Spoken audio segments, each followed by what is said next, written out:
Hello, and welcome to the Academic Center for Writing presentation on writing a scholarship essay. This presentation was written and narrated by Jason Schneider, writing specialist in the ACW.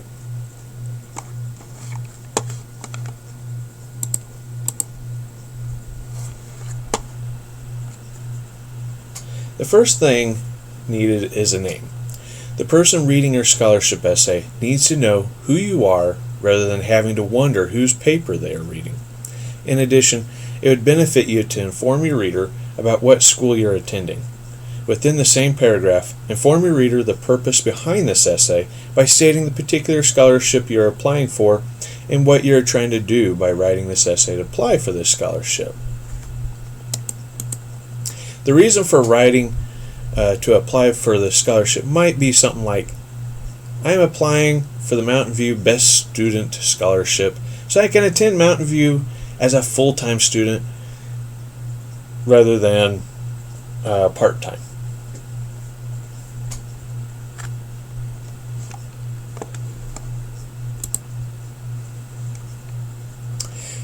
In the body of the scholarship essay, the reader will need to know your major that you are pursuing or planning to pursue.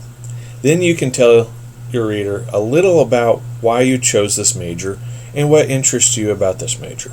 Furthermore, you should explain how a degree with a concentration in this major will change your life and career. Thereafter, you can discuss briefly what you plan to do with this degree after graduating.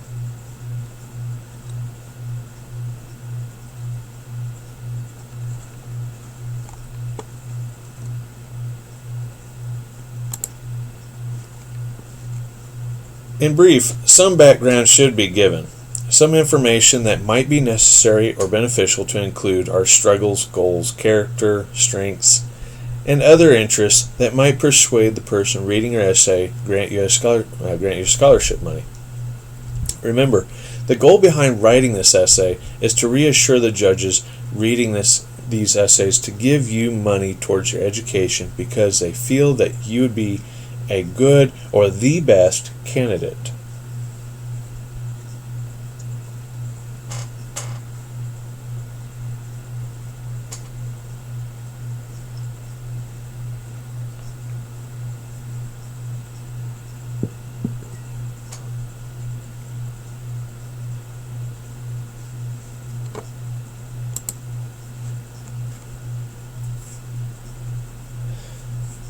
A weak concrete example doesn't really tell much about a person. The key to a strong concrete example is to show, not tell, how a person is a hard-working individual or any other positive characteristic. However, do not misconstrue this to mean that rambling on might be a strong concrete example. You still need to be precise.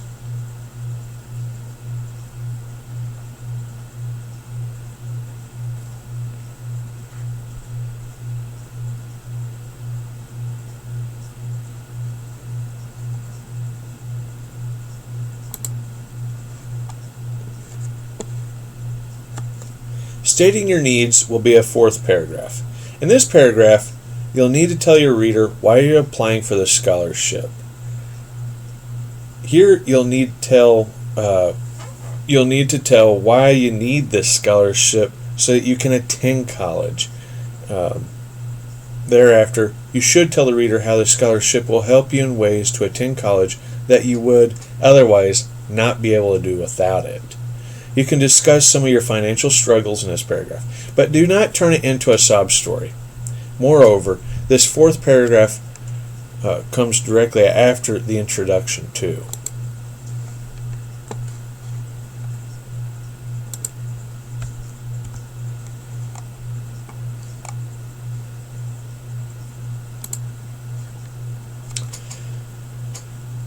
This last paragraph should be short. This is the conclusion.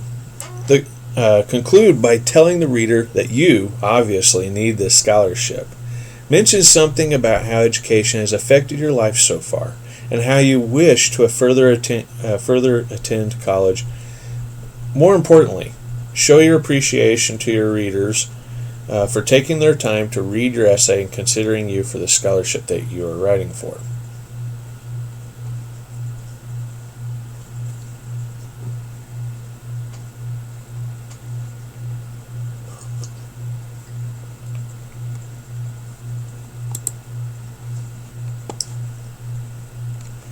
Lastly, the most important thing before you begin writing is to know what you must write in the format of the scholarship essay.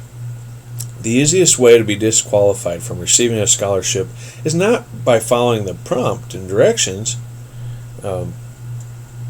Therefore, ensure that you have read the prompt and directions and do not deviate from answering the prompt. In other words, if the scholarship requires you to answer a prompt, you must stay focused on answering the prompt.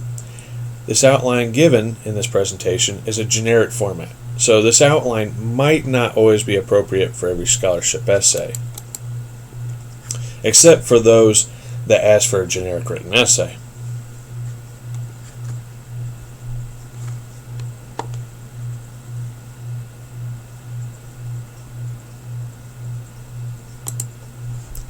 Thanks for watching. For questions about this or any other writing topic, come and visit the Academic Center for Writing in room W114. Thanks again.